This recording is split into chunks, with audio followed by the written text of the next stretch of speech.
first time in her career. 23 points on the game. Dariana Little-Page. Bugs had a double-double.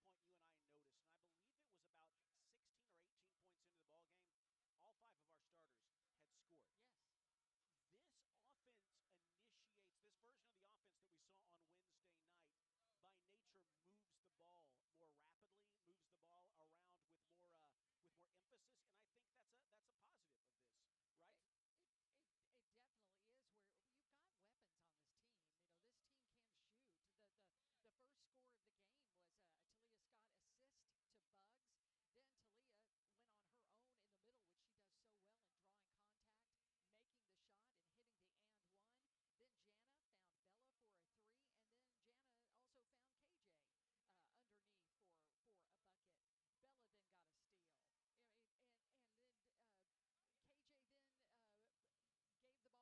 the offense that we saw on Wednesday night, by nature moves the ball more rapidly, moves the ball around with more emphasis, and I think that's a positive of this, right? It definitely is. Where you've got weapons on this team. You know, this team can shoot. The first score of the game was a Talia Scott assist to Bugs. Then Talia went on her own in the middle, which she does so well in drawing contact, making the shot and hitting the and one. Then Jana found Bella for a 3, and then Jana also found KJ underneath for a bucket. Bella then got a steal. You know, and then KJ then gave the ball back to Talia for a score. And so it was just a really well-played game all the way around, but a lot of assists, and that shows you just how well everything was working on, was that just Wednesday? Just okay, Wednesday on night. Wednesday. This is Conecuh Sausage Countdown to Tip-Off. Conecuh Sausage is made from the finest cuts of pork. Their patented blend of seasonings and smoked over a pure hickory fire for that true hickory smoked southern flavor. Conecuh Sausage is always great on the grill. Perfect for tailgating. Pick up a pack and enjoy your family's favorite recipes at any meal of the day. Conecuh Sausage, a game day tradition and the official smoked sausage of the Baylor Bears. Take a break. When we come back, we'll hear from Talia Scott. Talia Scott is a top 5 scorer in the nation. We'll hear from her when we come back after this. We get ready for Baylor and UTSA on the Baylor Sports Media Network. There you go, Bugs. Bugs and Bella right in a row, man. All right, Cameron, we will call for the player interview, and then you can play it into the break, all right? Jeez. Can I get more? I can't really hear any return, Bob. I think it gets drowned out with this bass. Thank you. And there's just nothing we can do about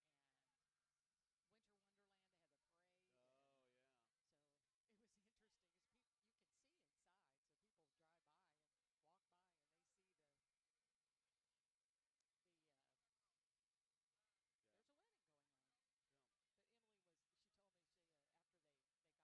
the line was so long, I said, Oh my gosh, I bet. I think a group of kids from out of church or something. Yeah.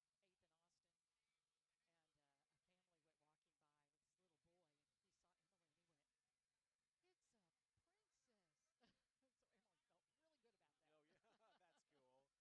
So people drive by and walk by and they see the Yeah. there's a wedding going on. Yeah. But Emily she told me after they got married and they went outside and took some pictures there on 8th and Austin. And a family went walking by with this little boy, and he saw Emily, and he went, "It's a princess." So Emily felt really good about that. Oh, yeah, that's cool. It is Baylor and UTSA today from Foster Pavilion. Today's game is presented by Smile Doctors, a proud partner of Baylor Athletics. Visit Smile Doctors today and smile with confidence. We are just about 25 minutes from the start of this one.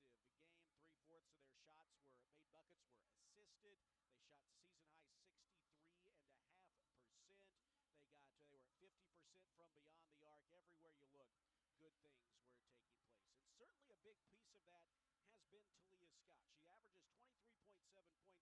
That's second in the Big 12 and fourth in the nation, also averaging 4 rebounds and 4 assists. So that 4 assist number is not a bad one at all, Lori, but you know, this wasn't a player that I think we came into the year, you and I, thinking she was going to have high assist numbers. She was going to run the point at times just because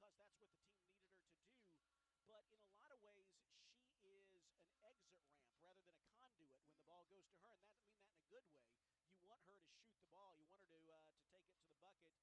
But I think it's been a pleasant surprise that there's been a couple of games this year where she's been up around 9, of course, 10 assists on Wednesday. And more than that, she's been an effective distributor when she's been out there throughout the year. Yes, and when you ask her about her assists, her smile is really wide. She enjoys being able to assist her teammates.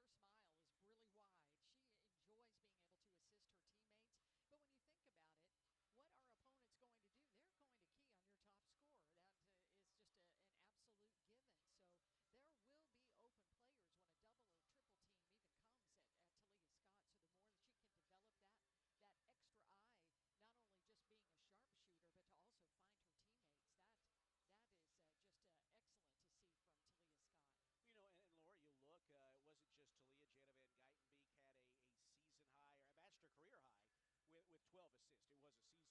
That is just an absolute given. So there will be open players when a double or triple team even comes at Talia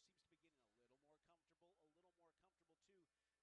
So the more that she can develop that extra eye, not only just being a sharpshooter, but to also find her teammates, that is just excellent to see from Talia Scott. And Laura, you look, it wasn't just Talia. Jana Van Geitenbeek had a season high, or a bachelor career high, with 12 assists. It was a season high as well. And, you look, she's someone who seems to be getting a little more comfortable too. And a little bit, just to give you a preview, ask Coach Nikki, I said the good assist numbers the last 2 games. Is that a product of just emphasis and focus? Is that a product of the early up offense that we saw on Wednesday? Or is a little bit of both? And she said it's a little bit of both. It has been a point of emphasis. She's not married to a certain number of assists per game or a certain percentage of shots, but it is something that she valued. And as she's figured out that what this team's like offensively, when you've got a dominant scorer in Talia Scott, you got to figure out how to make sure Scott still gets her shots, but also make sure the ball's moving, make sure that players are touching the ball, make sure that shots are being assisted. And I think this early up offense and the focus are both going to play a role in that. I think so, and the way that we saw Jana operate with that early up, I mean, her eyes were up the floor as her teammates were breaking. And sometimes, and it wasn't just passing around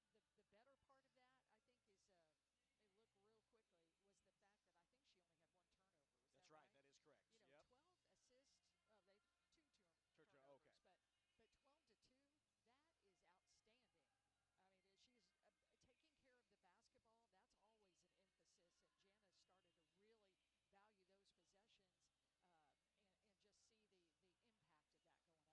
Well, 22 assists combined on Wednesday night between Jana and Talia Scott. Let's hear from Talia Scott now in her conversation with us after the game on Wednesday, talking about what it's like not just being a scorer but a distributor. It's just we're running in transition, we're getting the ball up, we're moving the ball, people are getting wide open shots, and I think that we did a great job as a team just moving the ball and finding the open person at all times, whether it's a 3, whether it's on the block. Gotcha. We did a great job of sharing the basketball. 36 assists on 47 field goals Wow. as a team. What you talked about, the getting out in transition, running both ends of the floor. At one point, y'all scored 32 points straight in the first quarter, a 32-0 run. Obviously that's a fun thing to see, but it takes great play at both ends of the floor. Did you all feel that as it was going on? I mean, how does it feel when you're playing like that at both ends of the floor so well? Yeah, I think coming into this game, we really wanted to focus on defense and picking up our defensive intensity. I think that we felt as a team that we didn't do a great job of that the past couple of games. So putting emphasis on getting stops and making it fun, getting out in transition. You get stops, you get steals, you get rebounds, and you kick the ball up, you get easy stuff, and it makes it real fun basketball, right? And so just focus on defense. And I think we did a really good job guarding them, getting in passing lanes, and then cleaning up the boards. We did a great job. Obviously, those of us here at Baylor, we're just getting to know you, and clearly you stepped right into this role and picked up where you left off. But for you, you had to deal with injury last year. What's it been like for you just to kind of get out there and play big minutes and get back to doing what you do? Yeah, I think especially going to a fresh start, right, and being able to start with people that really have my best interest in mind, being able to play for a great coaching staff along with great teammates, and them having confidence in me. Being injured, you kind of lose that confidence because you haven't played, you haven't touched the court in a while. And so being able to come, working with our player development coach, Tez, we did a really great job getting in the gym this summer. He's helped me develop parts of my game that I needed to grow, and then being able to showcase out in the court. Nikki, one of the best coaches I've ever played for, runs amazing sets, gets me great looks, and then these are some of the best teammates I've ever played with, and they excel in their roles, and that allows me to be able to excel in mine. Bluebonnet Health Services has been caring for Central Texans since 2004. Bluebonnet is locally owned and operated, which allows them the most interaction with patients each and every day, promoting compassionate care and integrity. They provide hands-on attention to their patients through a staff with years of experience. Bluebonnet Health Services provides home health care, supportive care, and hospice. Remember, it's your health, your choice. Ask your doctor for Bluebonnet Health Services.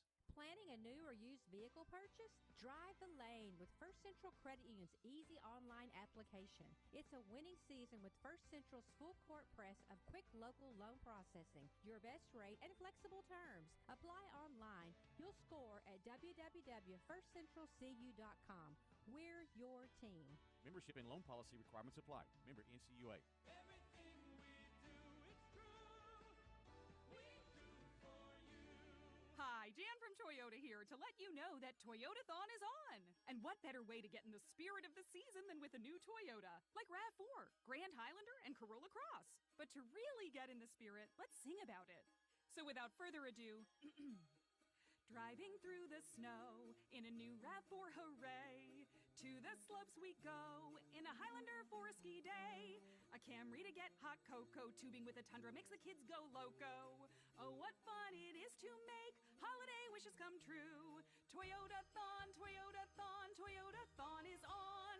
Oh, what fun it is to drive a new Toyota today. Hey! Dealer inventory may vary. Current offers on these vehicles end December 1st. Offers are subject to change throughout Toyotathon, which ends on January 5th. See your participant. Under 12 seconds.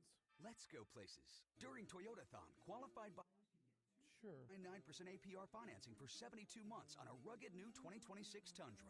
Offer available in select states only. Fox Sports Radio, 93.9 K230 CK and KRMX HD3 Waco. Baylor Nation rolls along with Allen Samuels Dodge Chrysler Jeep Ram. Start with award-winning service and factory-trained techs. Then shop our new and used lineup from cars, trucks to SUVs, all makes and models. Running a business? We're your Central Texas partners for ProMaster cab and chassis and work trucks. For power and comfort, test drive the Ram 1500, the and Truck of the Year winner again. Allen Samuels in Waco, proud partner of Baylor Athletics. Come by, let's be friends. TFNB Your Bank for Life is the official local bank of Baylor Athletics. Find out why more Central Texas are making TFNB Is that good? Life. Sign up for our Edge checking and savings accounts to earn interest or cash back. With 5 convenient locations and an award-winning mobile app, banking has never been easier. Put on a spot? Your Bank for Life. Member FDIC. No spot? You're listening to Baylor Women's Basketball on the Baylor Sports Media Network.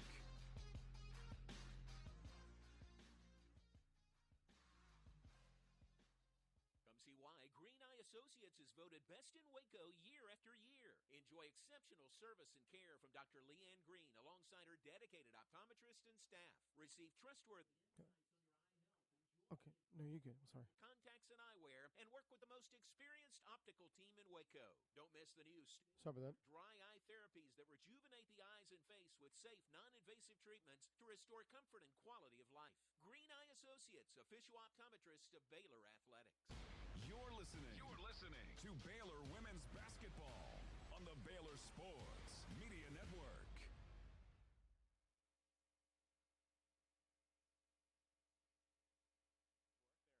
Blend of seasonings and smoked over a pure hickory fire for that true hickory smoked southern flavor. Conecuh sausage is always great on the grill and perfect for tailgating. Pick up a pack and enjoy in your family's favorite recipes at any meal of the day. Conecuh sausage, a game day tradition and the official smoked sausage of Baylor Athletics. It's 14th ranked Baylor at 8-1 on the year, taking on the UTSA Roadrunners. They are 3-4 on the season.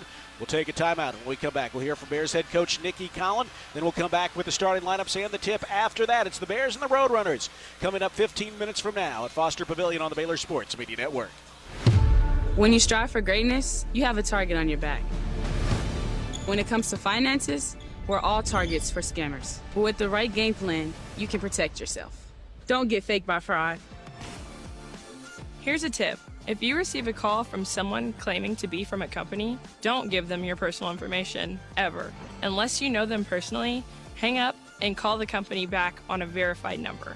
This message is brought to you by Central National Bank.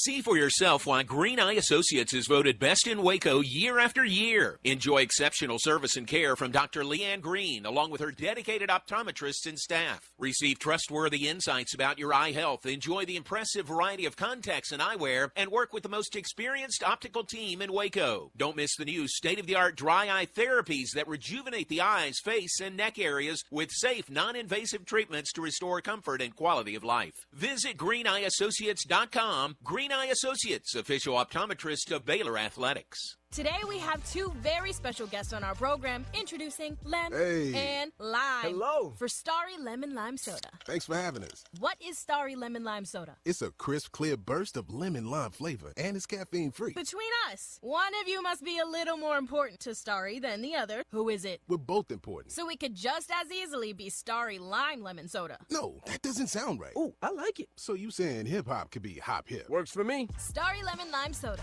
Starry hits different. Premier ER and Urgent Care has all the convenience of urgent care with all the expertise of an ER, all under one roof. At every visit, be seen by ER-trained staff with on-site lab and CT, X-ray, ultrasound, and EKG. Here, you pay for the appropriate level of care that you receive, and we are in-network with most major insurance providers. Premier ER and Urgent Care has 4 convenient locations serving Texas: San Marcos, Temple, Waco, and Woodway. To learn more, visit www.premier.care. You're listening to Baylor Women's Basketball on the Baylor Sports Media Network. Baylor and UTSA today at Foster Pavilion. It's time for our pregame visit with Bears head coach Nikki Collin. Baylor coming off of a really strong offensive output on Wednesday, 112 points, 63.5% from the field, 36 assists, all great numbers. But Coach Nikki, take us inside how that all kind of came together. We saw some different things with the early up passes. The pace was great. How much did all those things intertwine? Yeah, I think we've been kind of searching for what is our thing, you know, and we've had step-ups be great to us. We've had drag screens be great to us over the years, and I think this is a team that, you know, I kind of challenged them in a different way, trying to figure out how do we lean into playing faster? What does that look like for this team?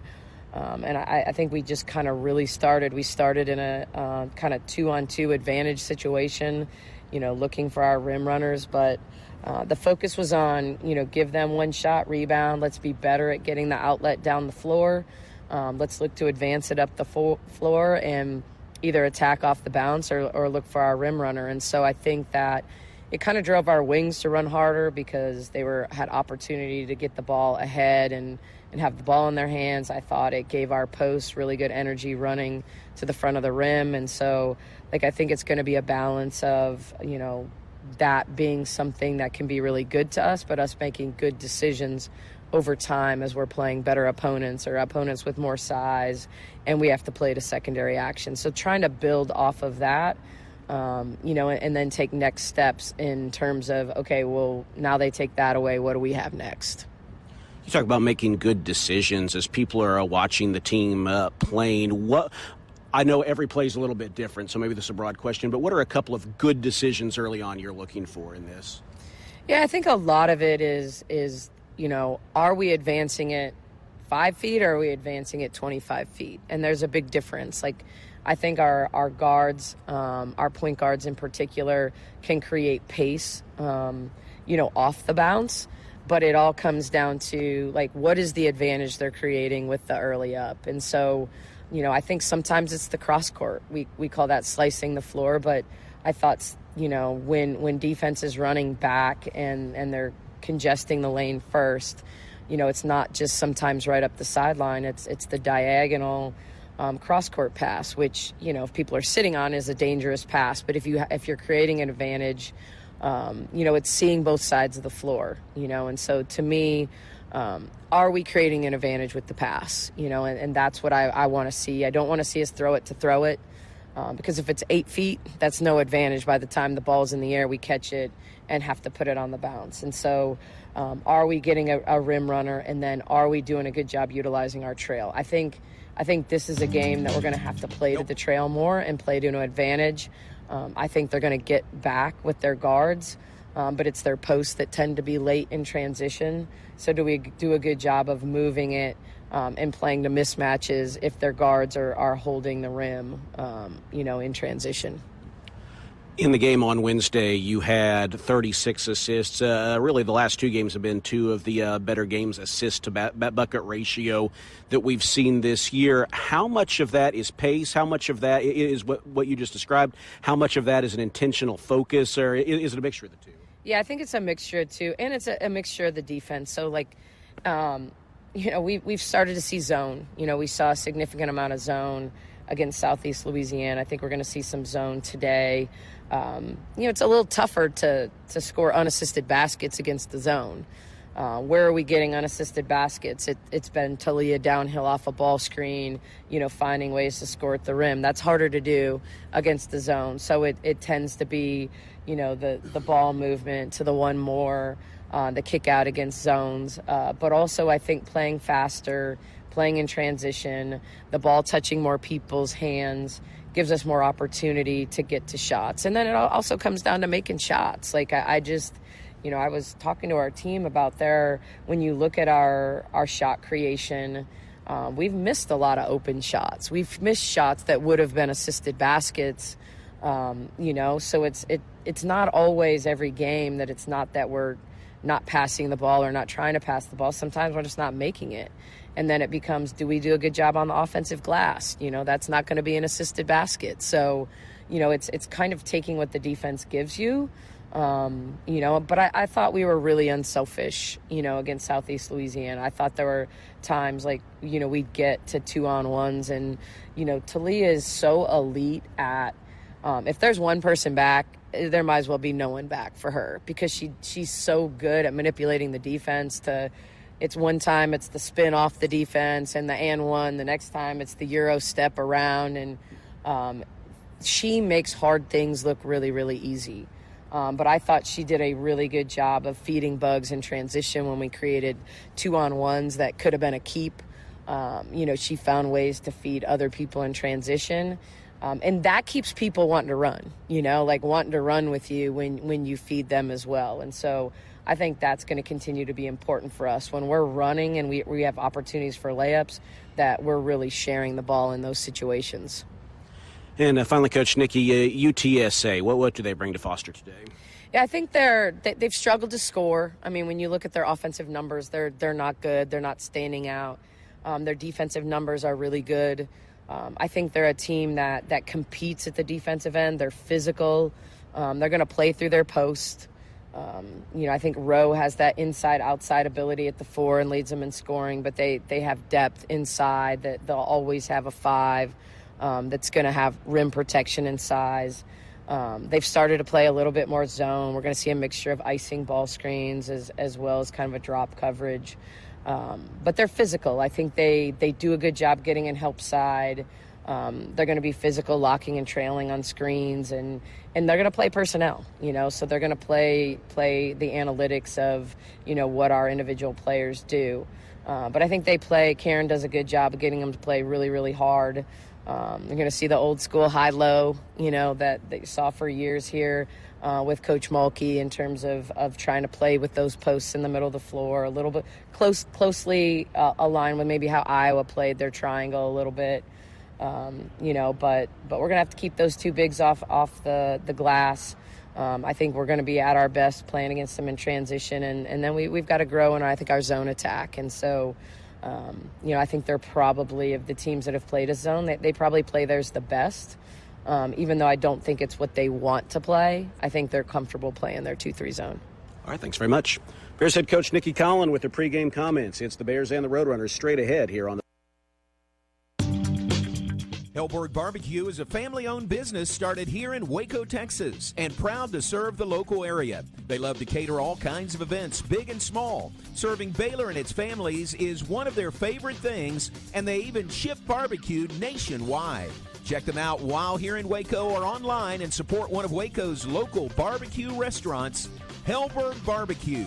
Salt, pepper, and a whole lot of prayer. Hi, I'm Jim Turner at Jim Turner Chevrolet in McGregor. As we celebrate our 10th year anniversary, I want to say thank you to all of our customers. Our dealership is more than a business to me. That's why when you come see us for a reliable new Chevy or award-winning service, we treat you like family. Come see our new collision center, now open to serve you even better for many years to come. Enjoy the game, then come see us at Jim Turner Chevrolet in McGregor. Together, let's drive. Kids can now join the Baylor Cub Club, the official kids club of Baylor Athletics, presented by Green Eye Associates. Fans 12 and under can register for the low cost of $25 and gain exclusive benefits and access to Baylor Athletics events. Members receive free admission to select events, exclusive giveaway access, and their own membership package. To register your Cub, please visit BaylorBears.com/Cub Club. Sign your Cub up today. Are you tired of slow internet? Are data caps and throttling making it impossible to stream your favorite shows and movies? If so, it sounds like it's time to switch to Nextlink Internet. With Nextlink, there are no data caps and no throttling, just super fast internet speeds, up to 1 gig over wireless in some areas. Plus, Nextlink is an official partner of Baylor Athletics. So don't wait another minute. Give Nextlink a call or go online to nextlinkinternet.com to see what special offers are available to you. Blazing fast internet is just a click or phone call away. Sick 'em, Bears! Fox Sports Radio, 93.9 K230 CK and KRMX HD3 Waco. This is Baylor women's basketball on the Baylor Sports Media Network. Brooks wants to drive in on Abraham, who blocked her shot. Way to go, Abraham. She held her ground. Top of the key and traffic out to Fauntleroy. Here's a three from the left side, and it's good. Today's game is brought to you by Central National Bank, proud season sponsor of Baylor women's basketball. Texas Farm Bureau Insurance, championship partner of Baylor Athletics. Visit Texas Farm Bureau Insurance online to find a local agent today. Baylor Scott and White Health, the official hospital and healthcare system of Baylor Athletics. Your healthcare, your way. Libman, America's trusted brand name in cleaning. TFNB, your bank for life. The official local bank of Baylor Athletics. Premier ER and Urgent Care. Feel better now. Get ready. Tip-off is just moments away. Now, back to the voice of Baylor women's basketball, Derek Smith. Let's give you the starting lineups quickly. When it comes to sports medicine and orthopedics, Baylor, Scott and White, Southwest Sports Medicine and Orthopedics brings the home team advantage to Central Texans. First for Baylor's visitors, the Roadrunners of UTSA, 3-4 on the year. The guards are Ariana Hardaway, Damara Allen, Adriana Robles, the forwards Cheyenne Rowe and Adara Udo. Baylor wins the tip. Talia Scott, Jana Van Geitenbeek, the guards. Kirsten Johnson, Dariana Littlepage Buggs, and Bella Fauntleroy are the forwards.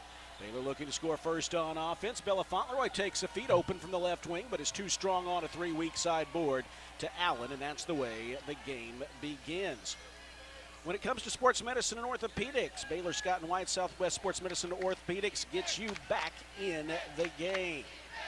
Underway here. No score at Foster Pavilion as the Bears, number 14 on the year, at 8-1 overall, welcome in the Roadrunners, who score first as one of their big post players, Idara Udo, gets inside and gets the bucket in close. And now a whistle as the Bears set up on offense. And the foul will go, the first foul of the game will go against Adriana Robles, getting the start today at forward for the Roadrunners. 2-0 UTSA as the Bears move it across midcourt. It's Talia Scott coming off a 23-10 game on Wednesday, feeding it to Van Geitenbeek around the horn to Bella Fauntleroy. Left side now back middle of the floor. They're swinging it around the perimeter. Cross-court pass from Talia Scott to Bella Fauntleroy. She steps into a mid-range jumper and leaves it well short. In fact, doesn't draw iron. And here comes UTSA with the rebound as they feed the pass ahead into the front court. It's knocked out of bounds by Talia Scott. It'll stay with the Roadrunners. 24 seconds to shoot, 8:53 to play here in the opening quarter. Robles takes the pass inside. Moving to the top of the arc now, bounces left side to Allen, feeds it in the post to a cutting Rowe. Rowe misses the shot, gets her own rebound, puts it up again. It's partially blocked, loses the ball, and it's stolen out of there by Bella Fauntleroy. She feeds it ahead to Jenna Van Geitenbeek, who stalks at the right side of the arc. They feed it left side to Delia Scott, drives to the baseline and slings it out to Fauntleroy. Cross court to Jenna Van Geitenbeek, who travels as she starts the drive. You know, that indecision sometimes with the basketball, that's going to catch you sometimes. It looked like Jana was going to try a three, changed her mind, put the ball on the floor, but took that extra step. But on that last possession, great rim protection there from KJ. Well, Baylor's rim protection has been good all year long. Robles drives inside and misses the short bank slot shot from the right block. Rebound knocked out of bounds and will stay with UTSA. Lori, if I could nitpick about one thing in this Bears four-game winning streak, too many rebounds that they've lost out of bounds here. These are things you want to work on now. Pass inside to Udo. She fumbles it, but chases it back down, gives it off to Allen. UTSA with the ball and a 2-0 lead. Pull-up jumper from the top of the key is no good by Allen, and then a loose ball foul will go against Idara Udo going after the rebound. That's her first and the team's second. Now you could tell who that foul was on by KJ's face. I think they were battling underneath, and KJ had great position on that and ended up drawing the foul instead. Van Geitenbeek takes a feed, drives to the left key, feeds outside to Bella Fauntleroy. She lobs it up to Jana Van Geitenbeek. Open for three, and she knocks it down. Good shot there by Jana right up top. Three-pointer gives Baylor the lead at 3-2, 2 minutes and 20 seconds into the ball game. Here's Hardaway with the left-hand dribble. Retreats near the three-point arc and feeds it outside to their best all-around player, Rowe. Cheyenne Rowe will give you the numbers on her in a minute. She gives it back to Hardaway, misses a pull-up jumper from just beyond the free throw line. Baylor can't find the rebound, and Udo comes out of there with it. Kick it back out to Hardaway for three, and she cashes in on the second chance. Hitting the three-point shot to give UTSA the lead back. Outlet pass ahead from the Bears. It's Talia Scott tipping it to Bugs, back to Talia. Now Van Geitenbeek, who hit a three a moment ago. It's Talia Scott on the right side. Catch and shoot. Too strong on a three. Long rebound is snagged by Allen before it could kick out to the perimeter for the Bears to grab it. Here's Robles driving inside, missing the tough runner. Fight for the rebound. Oh, and Baylor fumbles it out of bounds. It was Jana and Bella right there. Neither one of them could grab it. Maybe they hurt each other's cause there, and it's out of bounds to UTSA. First substitution of the game for the Roadrunners, Jada Holloman, who's been a starter for them. A UTRGV transfer, 5 points, 2.5 rebounds per game. UTSA with the ball on a 5-3 lead early. They play it into Hardaway, bounces behind the three-point arc, around a Rowe screen, trying to get downhill, angles inside, cut off by Scott, feeds it out to Rowe. Rowe with the dribble at the free throw line, pops a jumper from there and got the bounce. It hit the back rim, floated high in the air, and fell perfectly through the net. UTSA has an 8-3 lead here early. It's Jana Van Geitenbeek with the basketball, feeding it to Bella Fauntleroy. She tries to hit KJ with a pass inside, had a little heat on it. KJ fumbled it out of bounds, and it is UTSA basketball. I beg your pardon, it's 7-3 UTSA. Got a couple of different scores here, but I think they're aware of it down at the end of the table. 7-3, UTSA with lead. Baylor off to a slow start offensively. Not quite 4 minutes into the game. They are 1 of 4 with 3 turnovers. You know, you just have to be very patient against that zone, and Baylor's just uncomfortable right now in the early going. Here's Hardaway with it on the right perimeter, feeding it inside. Amelia Danebauer, a Germany native, checked in, and she is called for a lane violation. 3 seconds on Danebauer, a 6'4 sophomore.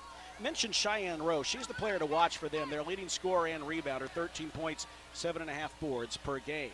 Baylor back the other way, down 7-3, looking to get their offense in gear. Here's Talia Scott, slinging it cross court to Bella Fauntleroy. Now to Jana Van Geitenbeek, high on the right perimeter. Around a bug screen, kick out to Talia Scott, can't clear a three, goes back to Bella, catch and shoot. Three is too strong.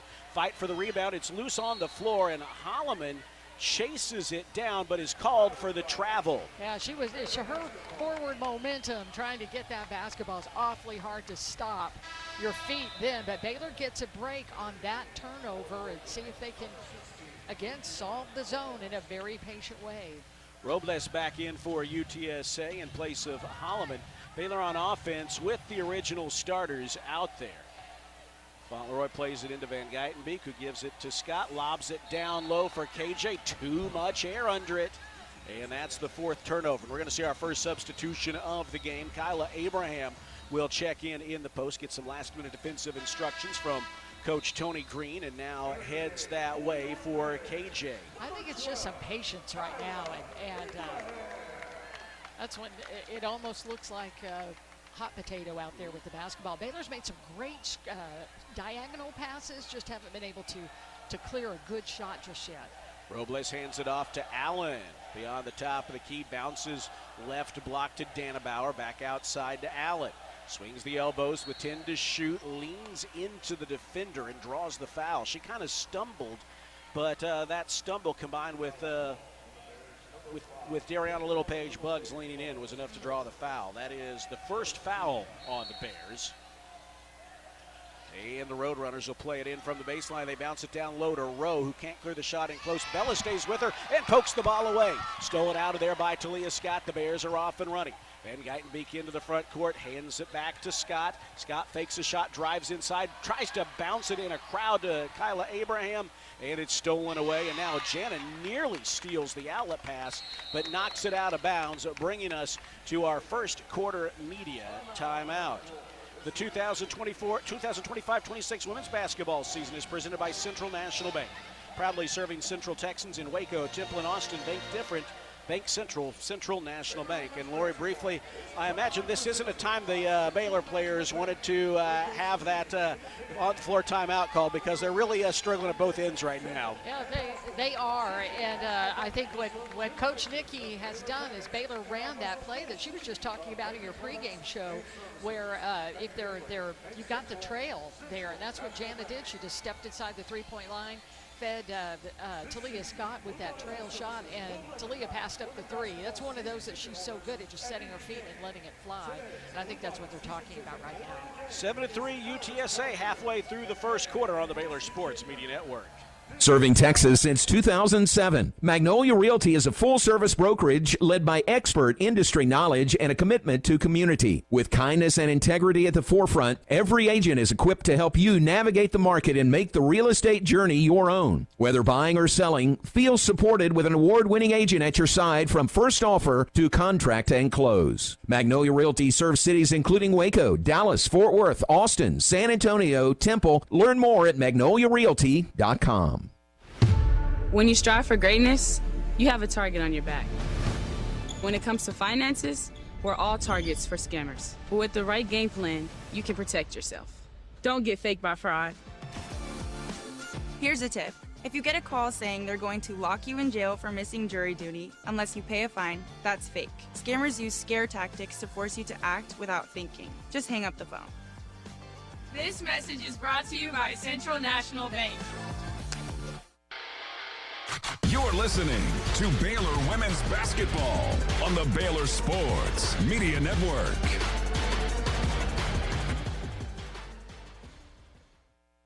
Holiday game. See a lot of the cheerleaders and our MC Trey all decked out in Christmas gear. Merry Christmas, teacher. You glad to have you with us here on this Sunday afternoon. And Lori, for the Bears, we come back from this break. The fans are having fun watching the stuff on the floor, but I have a feeling the players are getting an earful. It's been a tough stretch to the game. Baylor trails 7-3, so obviously right there, plenty of time to go. But just 3 points for the Bears. They've turned the ball over 5 times, and even though UTSA has struggled on the offensive end, 7 points on 3 of 10 shooting, I don't think Coach Nikki likes the shots they've been able to get, even though they haven't hit them all. You know, you look at UTSA, and they have 10 shots to Baylor's 5, and some of those have been rushed shots. But the real bugaboo right now is Baylor's just not getting any shots because they've turned the ball over. Since Jana Van Geitenbeek scored at the 7:50 mark of this game, Baylor has 4 turnovers in the last almost 3 minutes, and that's the amount of their scoring drought as well. All about defense now. UTSA with it out of the timeout. It is Holloman back at the top of the arc, around and bound it. Danabauer screen trying to get downhill, puts up a running shot in a crowd, misses off the back rim, and rebound is knocked out of bounds to the Bears. Again, Dariana Littlepage Buggs had the position underneath, just like KJ had done before, and causes that ball to go out of bounds just by the fact that she was there in position. Ariana Holloway back in for UTSA. Jana Van Geitenbeek in transition. Quickly an open three, and she is 2 for 2 as she knocks it down. She scored all 6 of Baylor's points. Bears back within 1. Yeah, that is called just knowing what to do with the ball. You catch it and you just let it fly. No indecision there from Jana. She has all 6 of Baylor's points. Here is Hardaway, top of the arc. Double team Buting Donnan for the first time for the Bears. She finds Udo open for 3. Back rim, no. Rebound hits the floor, nearly knocked out of bounds. Baylor barely saves it along the sideline, but save it they do, and here they come. Talia Scott with the basketball. Swings it right side to Van Geitenbeek. Lobs it in the post. Dariana Littlepage Buggs goes high to get it, and she is fouled as she puts up a shot. Free throws are coming. Good feed inside. Dariana Littlepage Buggs let the defenders fly by, and realizing she was about to have an open look, they hacked her on the arm on the way up to send her to the line. Sinead Bean checks in for UTSA in place of Dana Bauer. Cheyenne Rowan as well. They do have a little height as UTSA, a few 6'2" and 6'4" performers. Buggs goes to the free throw line where she's looking to get back on track last year. Baylor's most reliable free throw shooter from last season is quiet this year, but she hits the first. You know, she's not a 47% free throw shooter, so you expect her over a long sample size to get back going, and she hits the first to tie the game. And the second to give Baylor the lead. Yeah, that's more like it with Buggs from the free throw line as Baylor goes a full court press. And Jana Van Geitenbeek tips the ball away from Robles, off of Robles' fingertips and out of bounds to the Bears. Boy, Baylor just attacked on that defensive possession. Full court, and Jana Van Geitenbeek moving fast along with Robles and just got her hands on the ball, and nothing Robles could do but watch that ball go out of bounds off of her foot. Well, now it's UTSA who struggled a bit with the turnovers, 3 of them here in the last 2.5 minutes. Dunn gives it to Van Geitenbeek, who pushes it left side. Now at the free throw line, they're going to kick it out to Van Geitenbeek. Back to Buggs. Puts it on the floor, tries to knife between the defenders, and is fouled right at the bucket. More free throws coming for Dariana Littlepage Buggs, who is attacked each time she's got the ball in the post. That foul is on Damara Allen, her first and the third on the Roadrunners. Yeah, as we've talked about before with Baylor, you know, it's all about you've got to get the ball into the paint however you can. And they've been trying to feed Buggs in there right around the Big 12 logo inside the paint. And Buggs just making some quick moves, getting to the rim and getting to the free throw line. Baylor with an 8-7 lead as Buggs goes to the line. A couple of dribbles, bends the knees, and calmly drains the first shot. Markayla Johnson ready to check back in. A career-high 14 points for her against Southeastern Louisiana on 6 of 7 shooting from the field Wednesday night. One more coming for Buggs. It's on the way, and it also is good. Boy, that's what you want to see out of Buggs. And calmly knocking down all 4 of those free throws. That's a confidence generator for that senior. Now Baylor goes back to the full court press again. Baylor has scored the game's last 7 points in the most recent 55-second stretch of this ball game. UTSA plays it into Hardaway, and Baylor pressuring in the backcourt. Now they back off, and Markayla Johnson one-on-one with Hardaway. Hardaway gets a step, drives inside, challenges Abraham. Not a good call on her point, missed badly. Buggs with the rebound. Here come the Bears trying to push a 10-7 lead. Dunn takes it in the corner, lets it fly, but too much air under it. Didn't draw iron. And here comes UTSA with it. They're going to feed it ahead to Holloman, who fumbles it out of bounds right to our friend Carol Fidel across the way. You know what was interesting about that is just like in football, when you see a receiver about to catch the ball and they look away, ready to make that extra play, that's what happened there. Eyes weren't on the ball, and that just fumbled out of bounds. Baylor has it up 10-7 with 3:08 to play in the opening quarter. Van Geitenbeek finds it open. Markayla Johnson, who puts it on the floor, drives inside the free throw line, kicks it back to Dunn again, trying to 3 from the same spot, that time on line, but off the back iron. Offensive rebound, second chance opportunity. Jana's 3 is in and out. Kyla Abraham grabs the rebound, and she is surrounded and fouled. Glad she hung on to that basketball. That's what Kyla needs to do. When she has those kinds of opportunities with the ball in the air coming off the rim, pull it down, secure the basketball. Sinead Bean with the foul. And it is going to send Kyla Abraham to the free throw line.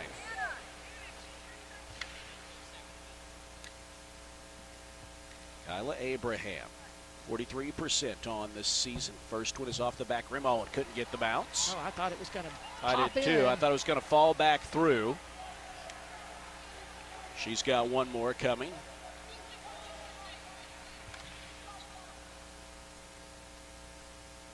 Baylor is 4 of 5 from the line on the game as the free throw by Abraham bounces through. Left it a little short, but got the friendly bounce there. So she hits 1 of 2. It's an 11-7 Baylor lead with 2:45 to play. 8 straight points in this one scored by the Bears. It's Hardaway running the point, pushing it over left side to Holloman. Holloman bounces it back out to Bean, and they're going to go cross court. Hammond's in for the first time. Rowe, who's their leading scorer on the year but has yet to score a point, travels with it, tried to find room in the paint. And that's going to give it back to the Bears. Good defense there by Yu-Ting Dunn. Really stood her ground there against the traditional post player. You know, and she looked over at Coach Tony and Tony Green, who's the defensive coordinator for Baylor. They had a nice little conversation. That was great to be able to hold her ground and to see Kyler coming over as well. Here's Jana Van Geitenbeek with the basketball. Baylor has it up 11-7 with 2 minutes and 19 seconds to play in the first quarter. Yu-Ting Dunn's going to try another three. That one is a bit long. Rebound kept alive by Abraham, but controlled by Bean. They feed it ahead to Hammonds in off the bench. Hammonds retreats beyond the three-point arc. Just over 2 minutes to play in the first quarter. Hammonds tries to knife her way around Fauntleroy and flips in a little shot from about 10 feet away. That snaps an 8-0 run for Baylor and a really tough. Now Jana draws a foul as she drives inside. That was a tough shot that Hammonds hit. Yeah. You know, usually we see people like Bella and Bugs be the one to put the ball on the floor and Talia and knife their way through. That time it was Jana Van Geitenbeek finding the seam into the paint, and she'll get to the free throw line. Hammonds with the foul, her first. They are over the limit, and Van Geitenbeek goes to the free throw line where she has hit 4 of 6 this year. 5 of 7 now. First one is good, and it's a 12-9 Baylor lead. And at 49 to play first quarter. Second free throw also is good. Well, the free throw line has been good to Baylor here tonight, and that is a positive sign as Baylor's 7 of 8, and that's how they've been able to get back into this game and rolling now on a 10-2 run over the last 4 or about 3 minutes. Certainly they've been aggressive trying to get to the bucket, and they've had some success in so doing. 13-9 Baylor lead, just under 100 seconds to play here in the first quarter. Hammonds with it on the left wing. Angles to the center of the floor, kicks it out to Allen, leans into a three, leaves it off the back heel. Rebound fumbled out of bounds to the Bears. You know, that's a hard rebound to be able to secure the way it just grazes the rim and comes straight down. And everybody has their hands up, but the ball goes low, but it goes in Baylor's favor off of UTSA. And at 22 to play here in the first quarter, it's Talia Scott back in. She has the ball, swings it to Bella Fauntleroy, thought about a three, passed it up, feeds Markayla Johnson in the corner, drives baseline, and is fouled on a pull-up jumper. She'll earn a trip to the free throw line. She will go to the stripe where Markayla is hitting 44% on this season.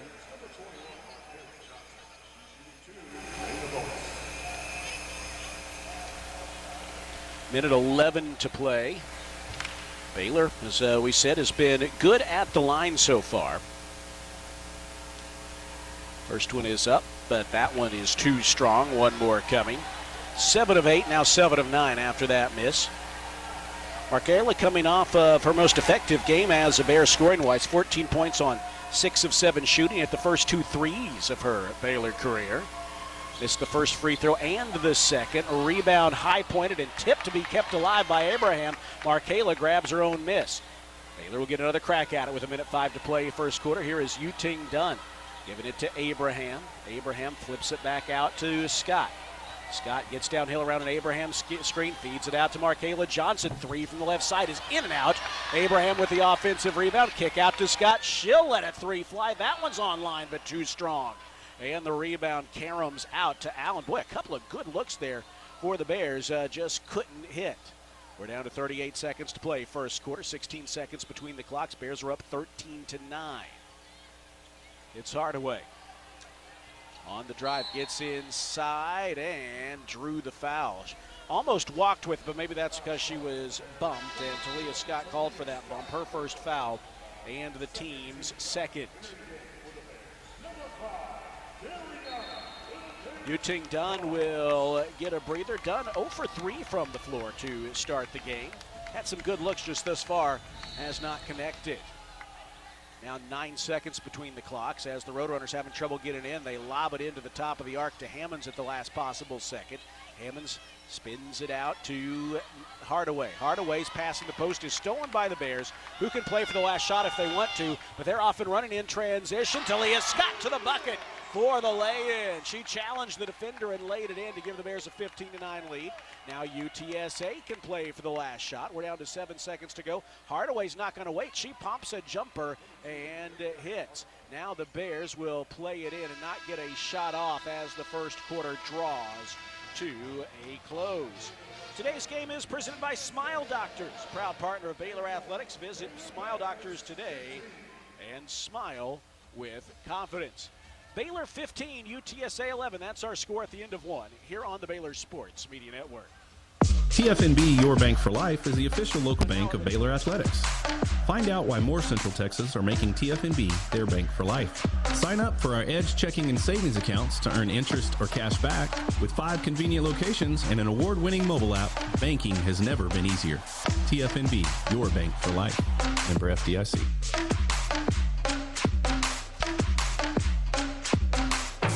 It's the wrap-up year sales event at Allen Samuels in Waco. Get the 2025 Ram 1500 Lone Star with 0% for 72 months or 3.9% for 72 months, plus 10% below MSRP and $2,000 in Black Friday select inventory cash. Check out the huge selection of 2026 Ram 2500s, now with $4,000 combined bonus cash allowance, backed by a 10-year, 100,000-mile powertrain warranty. Hurry, these year-end savings won't last long at Allen Samuels. Come by, let's be friends.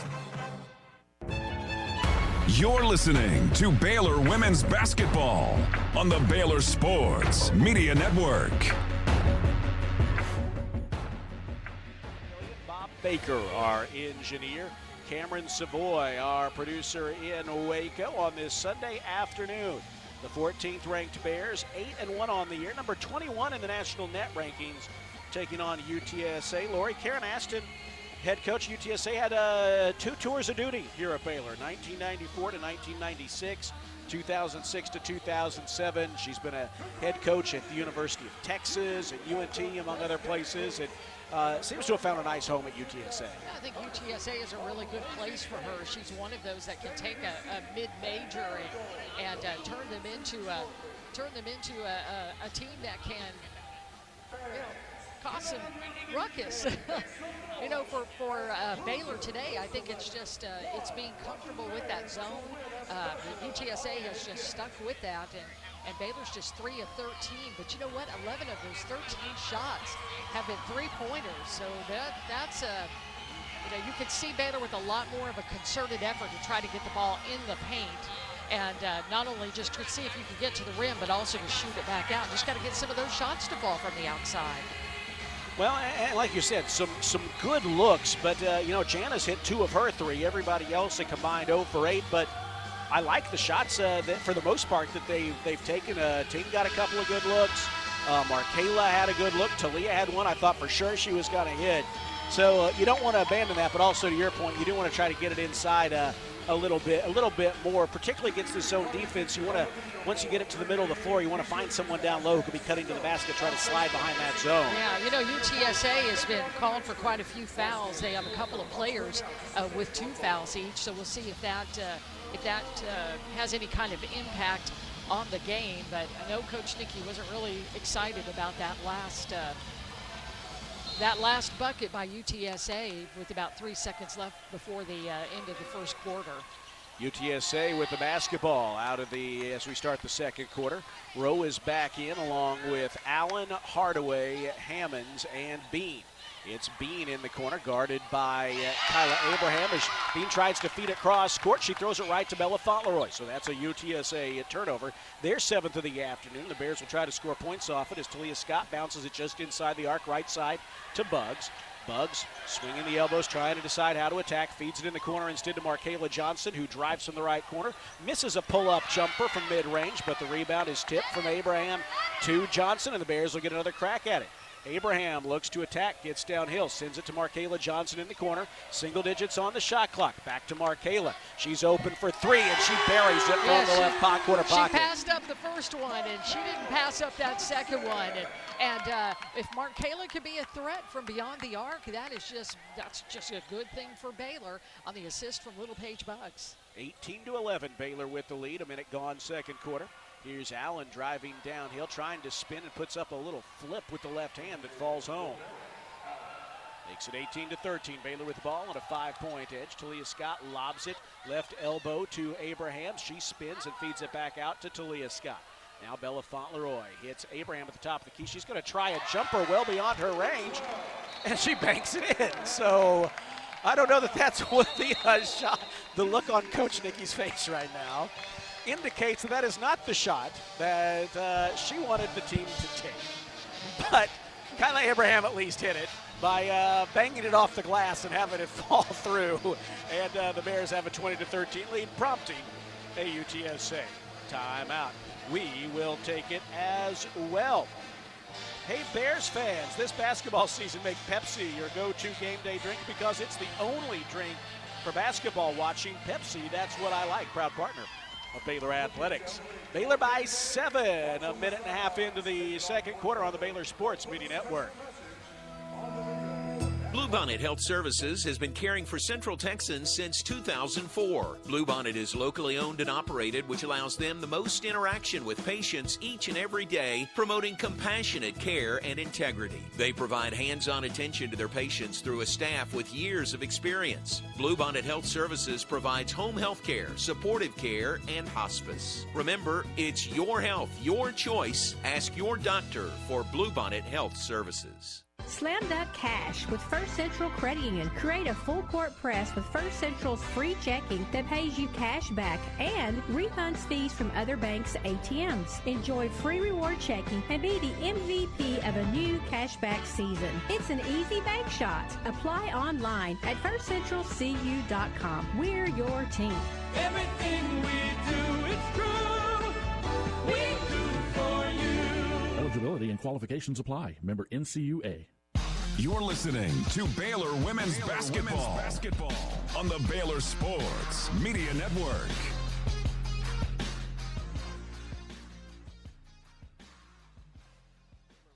Leads it 20-13 with a minute and a half gone in the second quarter. A Kyla Abraham bank shot prompts the timeout. Lori, that may be the first shot I've seen her take in her Baylor career from beyond the top of the key. It was not a good shot, but she did hit it.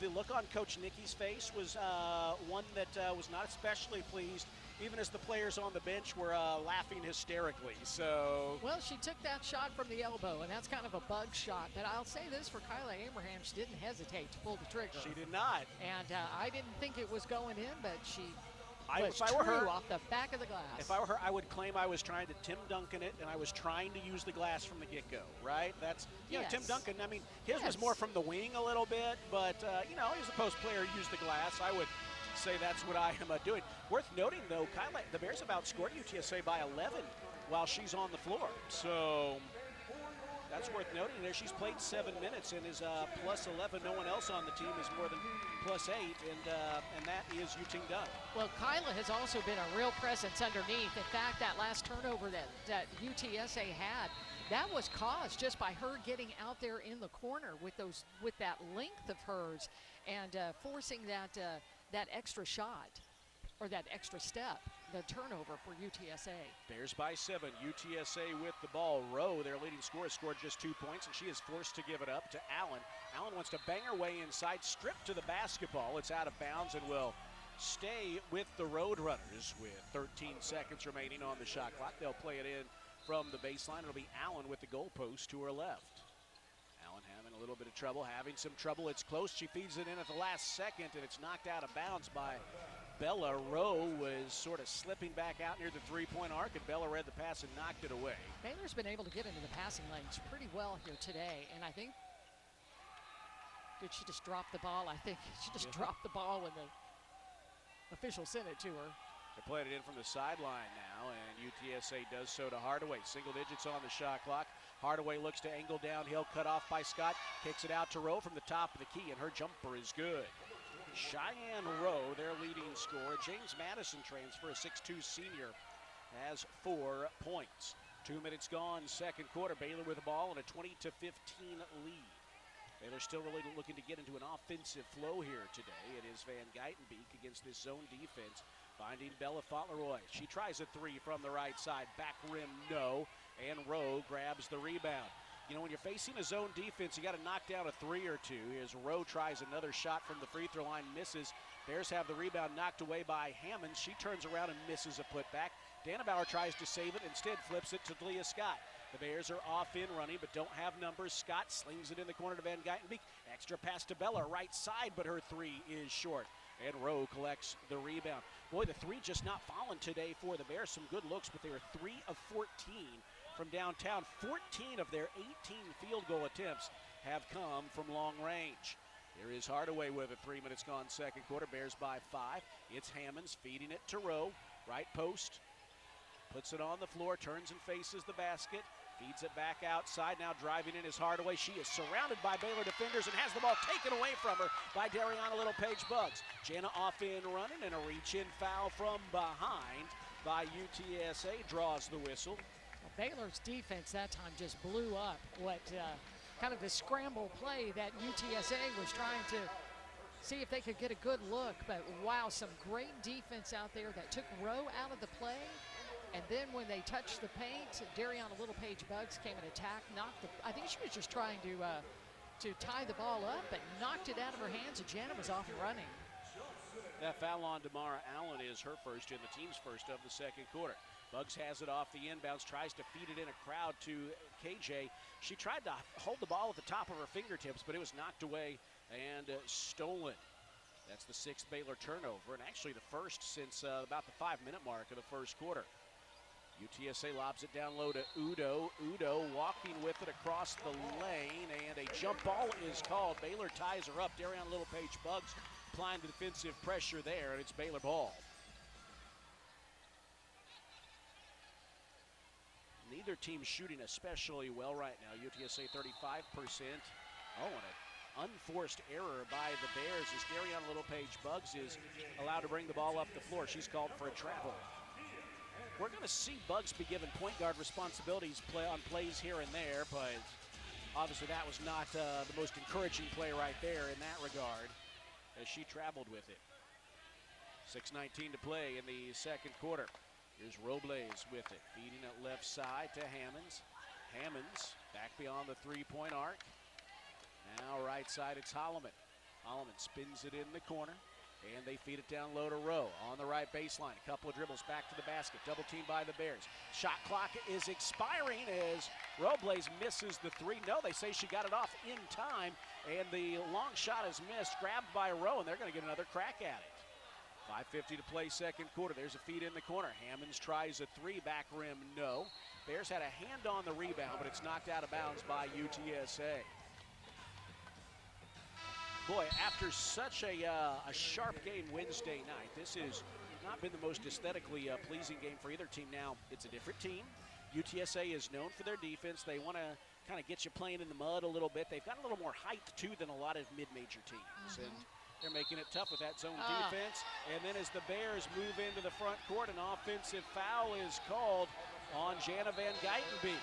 They say she used the arm there to push off to get some room. I don't think that she agreed. Well, she always disagrees with a smile. Yes, that's true. It's a very pleasant disagreement on her part. But I don't think so, but Baylor's defense has to step up yet again. Bears by 5, 20-15.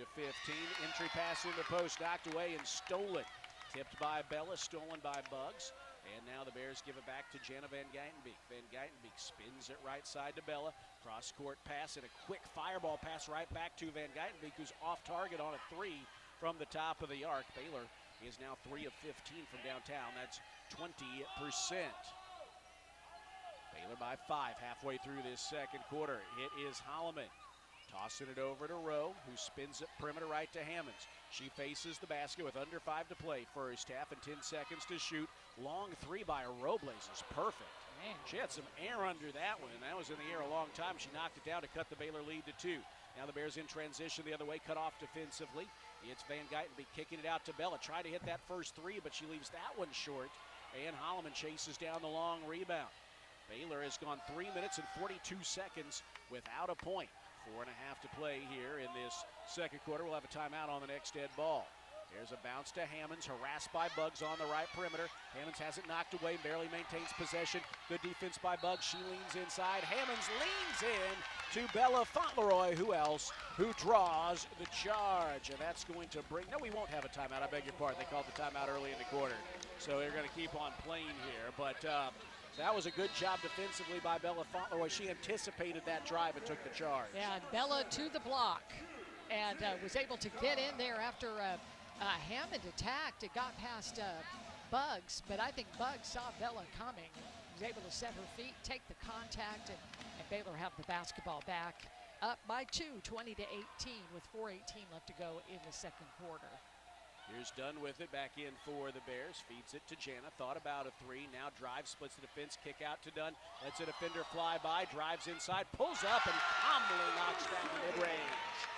From the left wing, about a 12-footer. Nice job there by Yu-Ting Dunn. She really sent the defender flying, and that cleared the space for the mid-range pull-up. Yeah, rather than just try to let a three fly when you don't have a lot of space, put the ball on the floor. She's so good at that, and that was nice to see the ball just go through the hoop for Baylor. Here's Holloman with the dribble. Pull up three off the bounce, too strong. High point rebound by Yu-Ting Dunn, and here come the Bears up 22 to 18 with 3.5 to play first half. Oh, Bella Fauntleroy misread the pass there. Jana was trying to hit Yu-Ting Dunn, who was open. Bella didn't realize it, ended up tipping the pass away and out of bounds. At least that's what it looked like to me. It looked like a confusing play, but I think Bella thought that she was trying to save the pass when Dunn was posting up there. There were two players in that vicinity, and I think the player who touched it wasn't the one that the ball was intended to, but they were closely next to each other. And Bella's just making it up on the defense. Oh, that was Talia. No, that was Bella. Okay. Yeah, they tried to feed it in the post, and Bella just tomahawked it out of bounds. She's been active defensively. UTSA. Allen will play it in from the baseline. Having some trouble, last minute gives to Hardaway. Hardaway retreats beyond the arc. Now wants to penetrate, bounces to Rowe, top of the key. Rowe's had a quiet afternoon so far. Now wants to drive inside on Kirsten Johnson. Gets a step within KJ, recovers nicely. Rowe, though, with a nifty Euro step, clears room, and she hits a step back jumper in the lane. Little push with the left hand. That cuts the Baylor lead to 2 at 22 to 20, under 3 minutes to play in the first half. Jana Van Geitenbeek fakes a pull-up jumper last second, bounces it down low to Bella Fauntleroy for 2. Looked like she was going to take the pull-up. That kind of caused them to nap a little bit, and then she bounced it right through the crowd to Bella for layup. Well, you hope seeing the ball go through for somebody like Dunn and also for Bella on the last two baskets for Baylor. Hopefully that will give them some more confidence, and some of those shots will start going in. 150 seconds to play in the second quarter, under 10 to shoot. Robles with an awkward lean-in drive, and she gets it to fall over the front rim and in. 2-point lead again for the Bears at 24 to 22. Talia Scott takes the alley pass ahead, now angles to the left side of the floor. Cross court to Dunn. Dunn can't clear a shot, finds Jana, though. Jana's open, and she has her third three in the first half. Jana was open and let it fly there. She has 11 points, first Bear in double figures, and I believe her first double-digit scoring game of the year. We'll double check on that. Yeah, and the first, that was a great shot from Jana. That's where she's comfortable. All three of her threes have been from the top of the key. UTSA with the basketball, Baylor with the 5-point lead as we're down to a minute 45 to go. Oh, player in the post slipped loose. That was Rowe. She took a bullet pass and laid it in. It's a 3-point lead for the Bears. Minute 36 to play opening half.